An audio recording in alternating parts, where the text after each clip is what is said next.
Salam traders, balik lagi sama saya Andi Firmansyah di channel ESG.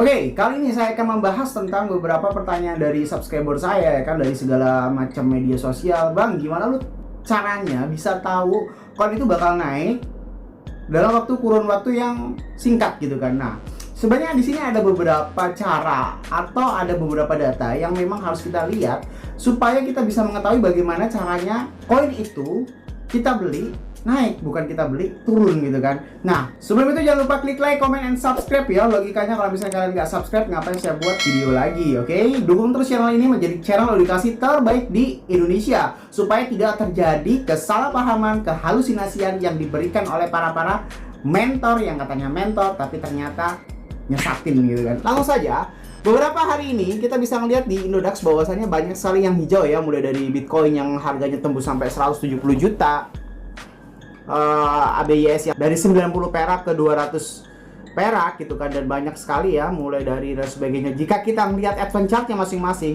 itu bisa jadi hampir semua koin yang ada di dalam Indodax itu semuanya naik ya. Kalau memang kalian nggak percaya, silahkan kalian lihat satu-satu ya, satu persatu chart advance chartnya. Misalkan ini ya, klik ABYS seperti ini, terus habis itu klik advance chartnya ya kan. Silahkan kalian lihat, kalau nggak percaya hampir semuanya, dan ubah time frame-nya di waktu 3 hari, semuanya itu hampir naik ya. Nih mulai dari 40, 80 ini semuanya naik ya, mulai dari sini aja, mulai dari sini. Ini semuanya hampir semua koin. Ethereum yang tadinya harganya 2 juta sekarang udah mendekati 6 juta dan lain sebagainya. Terus kemarin juga banyak yang bilang, "Bang, lu kenapa bisa tahu bahwasannya YFI yang naik ya kan daripada SNX ya?" Sebenarnya di video kemarin itu juga udah saya jelasin sih gimana. Saya yakin bahwasannya YFI ini harusnya 80 juta gitu kan. Nah, ini kemarin tembus 80 juta, ke 80 juta lagi ya kan. Si SNX ini ya biasa aja ya, nggak terlalu cukup signifikan. Mana SNX. Nah, SNX ini biasa aja ya, mulai dari ini stagnan dan cukup ini.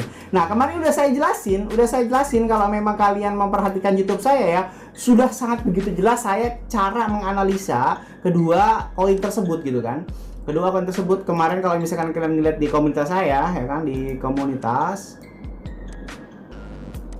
Nah, di sini ya. Di sini saya sudah mengutarakan segala yang saya tahu, oke. YFI supply-nya sangat limit, yaitu 29.000 per 30.000, oke.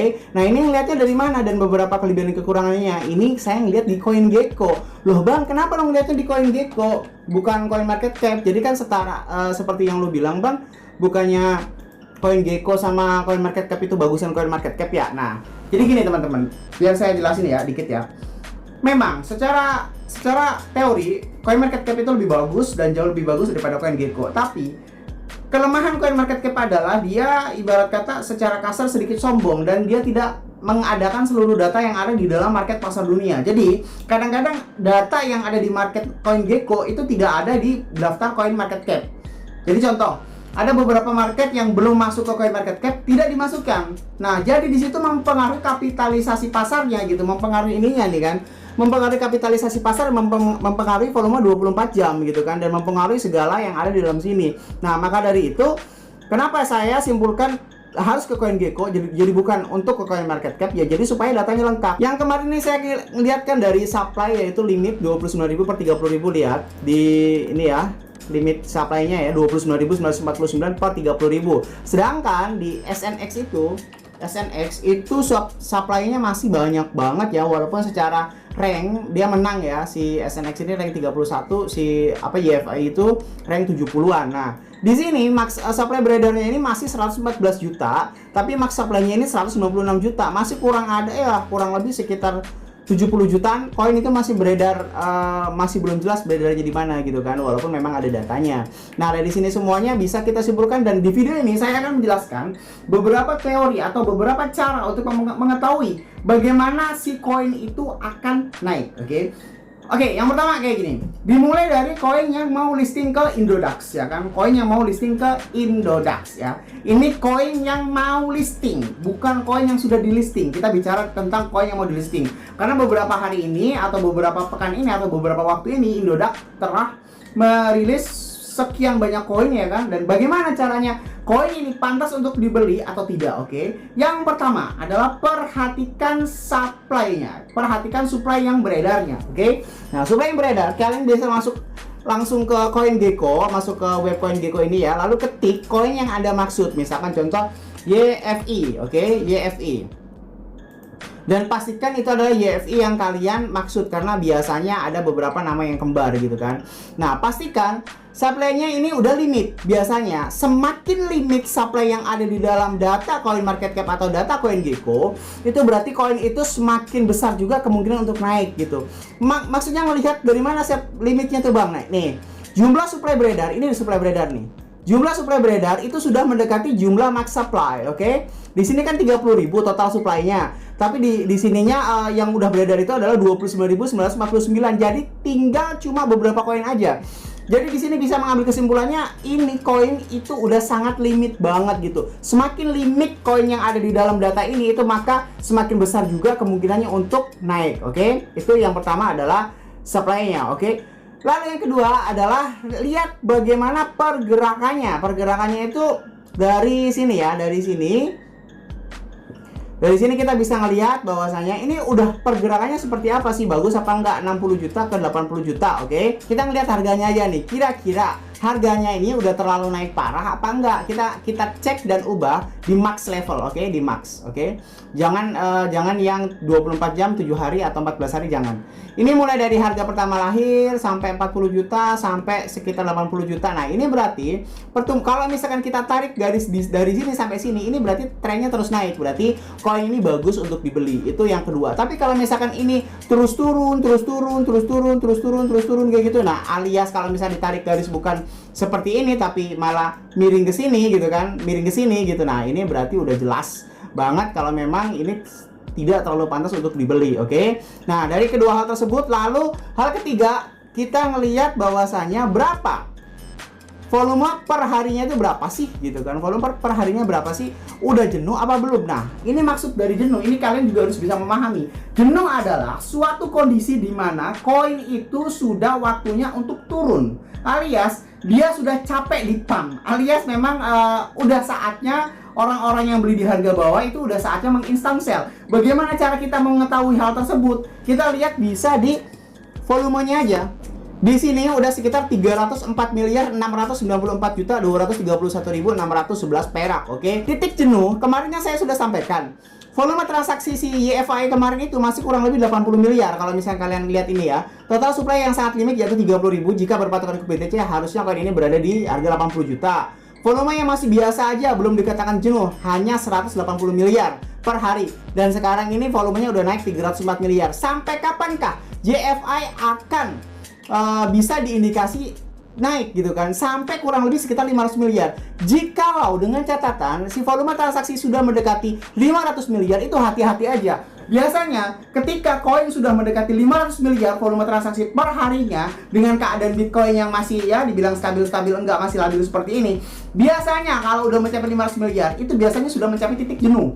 Ketika volume transaksi 24 jam udah mencapai 500 miliar, artinya sudah terlalu banyak over yang beli gitu. Waktunya naik udah habis gitu, dan ini sudah waktunya turun kalau memang udah sekitar 500 miliar. Ya gitu aja sih. Jadi kalau memang semakin mendekati 500 miliar, ini kalian semakin hati-hati untuk masuk ke dalam koin tersebut. Ya gitu aja ya. Jadi dilihat dari volume transaksinya. Dari ketiga hal tersebut, kita sudah bisa disimpulkan mana koin yang pantas untuk dibeli atau tidak ketika mau masuk ke Indodax. Oke? Nah, kalau koin yang sudah masuk ke dalam Indodax itu seperti apa Bang? Kita harus menilai pumpnya atau dumpnya gitu kan. Nah, kalau yang sudah masuk ke dalam Indodax ini kan, secara analitikal dan secara fundamental kalian bisa belajar di mana saja. Mau kalian ada good news dan sebagainya, itu kan sesuatu yang tidak pasti ya, antara berita baik, berita buruk dan sebagainya. Nah, ada suatu trik atau suatu teknik yang mungkin kalian bisa pelajari adalah melihat dari volumenya, volume di dalam Indodax. Di sini juga ada titik jenuh akan dia dump, titik jenuh akan dia pump gitu. Ketika ya, dengan catat ya, ketika semakin kecil volume yang ada di dalam Indodax, ya kan, dengan catatan, oke? Dengan catatan dia adalah market top CMC alias top 100 besar CMC. Kalau bukan 100 besar CMC, analisis ini tidak bisa digunakan, oke? Minimal dia sudah memasuki rank 100 CMC, ya kan? Ketika koin itu telah jenuh mendekati volume yang sangat sedikit, semakin besar pula kemungkinan dia untuk naik secara drastis. Begitu pula sebaliknya, semakin besar volume yang ada di dalam market tersebut atau koin tersebut dengan catatan 100 CMC ya. Kalau ada koin-koin Indo seperti TEN dan sebagainya itu nggak masuk dengan catatan 100 CMC. Semakin besar volume yang ada di dalam Indodax, itu semakin besar juga kemungkinan koin itu untuk turun. Kayak gitu ya. Jadi kalau misalkan kalian mau masuk ke dalam jangka panjang, jadi materi kali ini sesuatu yang berhubungan dengan jangka panjang, bukan jangka pendek atau jangka menengah. Biasanya kalau volumenya mendekati kecil, kita bisa bedakan ya mana MN mana BN. MN itu adalah juta, kalau BN itu adalah miliar. Berarti kalau misalkan 703 MN ini berarti masih juta gitu. Kalau BN ini udah miliar. Kemarin kalau misalkan kalian pengen ingat, AOA itu pernah harganya sekitar di bawah 50 perak dengan volume nggak ada sama sekali, dan sekarang mencapai 16 miliar, bisa kita ngeliat ya 16 miliar. Dan harganya itu cenderung turun dari advance chart yang beberapa hari yang lalu ya kan, dari 248 ini lagi mulai naik lagi kayak gitu, karena memang dia di dalam parah banget ya AOA ya. Kita ngelihat bahwasanya kalau time frame satu hari kita bisa ngelihat bahwasanya Aurora pernah mencapai harga sekitar 20 perak saja. Jadi semakin ditinggalkan koin tersebut, maka semakin tinggi pula juga kesempatan untuk di-pump-nya. Kayak gitu ya. Jadi kita bisa ngelihat volume dari per hari aja gitu. Ini adalah trik yang sangat simpel dengan catatan dia top 100 CMC. Jadi kalau misalkan kalian masuk yang udah Aurora gini, "Bang, Aurora gue maunya dia makin tinggi nggak bisa." Semakin besar volume yang ada di sini ya kan, semakin besar. Itu semakin besar juga kemungkinan dia untuk turun gitu. Jadi kalau misalkan kalian masuk terhadap koin yang sudah volume besar sekitar di atas 10 miliar, itu sudah bisa dipastikan Anda itu kemungkinan akan nyangkut daripada kemungkinan profitnya. Kayak gitu. Tetapi kalau memang koinnya masih sepi-sepi seperti ABYS, ACT, ADA ini udah 2,5 miliar ya. Jadi masih bisa kemungkinan turun juga. Jadi koin-koin top 100 CMC yang di Indodax volumenya masih sekitar jutaan, udah belum miliar, itu bisa dikatakan beberapa hari kemudian atau beberapa dekade kemudian itu bisa naik secara drastis, biasanya kayak gitu. Tunggu cukongnya mood aja kayak gitu. Jadi semakin kecil volumenya, semakin besar juga kemungkinan untuk pump. Semakin besar volumenya, semakin besar juga kemungkinan dia untuk dump. Walaupun banyak berbagai teori, ya kan kalau misalnya volumenya besar itu tandanya laku. Iya, di sini kita mengambil kesimpulan logikanya kalau dia sudah banyak yang beli, berarti waktunya ngejual. Tapi kalau dia udah semakin banyak dilupakan, berarti udah nggak ada lagi yang punya dengan koin tersebut seperti Aurora. Berarti dia dengan mudahnya untuk di-pump. Kayak gitu aja ya, semoga bermanfaat info kali ini. Jadi kalian bisa tahu koin mana yang akan naik dan koin mana yang akan turun. Ingat ya, ngelihat volumenya aja, ya kan? Tapi kalau memang secara analitikal dan fundamental itu memang bisa sebagai alat bantu gitu. Tetapi secara logikanya itu seperti itu. Semuanya memang harus disatupadukan ya. Kalian tidak boleh mentah-mentah menelan apa kata saya, oh berarti ngeliat volumenya doang. Enggak. Kita harus bisa melihat beberapa teknik juga, fundamentalnya, good news-nya, bad news-nya, teknik analisanya kalian seperti apa dan lain sebagainya kayak gitu. Tetapi volume ini adalah sebagai tanda atau alat kalau misalkan kalian mau masuk ke dalam volume yang udah tinggi ya kan, yang dulunya dia adalah sepi, itu bisa dipastikan koin itu akan terus-menerus akan turun gitu kan. Begitu pula sebaliknya, kalau koin itu semakin dilupakan seperti Aurora kemarin yang sampai harganya mencapai 20 perak, 10 perak, tiba-tiba nyampe ke 300 perak. Gila nggak tuh? Berapa kali lipat itu? 10 kali lipat itu, mulai dari 20 sampai ke 200 sampai 300 melebihi itu. Kayak gitu. Oke, semoga bermanfaat video kali ini. Jangan lupa share ke teman kalian supaya berbagi ilmu dan jangan pelit ilmu untuk membagi sesuatu. Oke? Saya Andi Firmansyah, use your logic. Salam trader.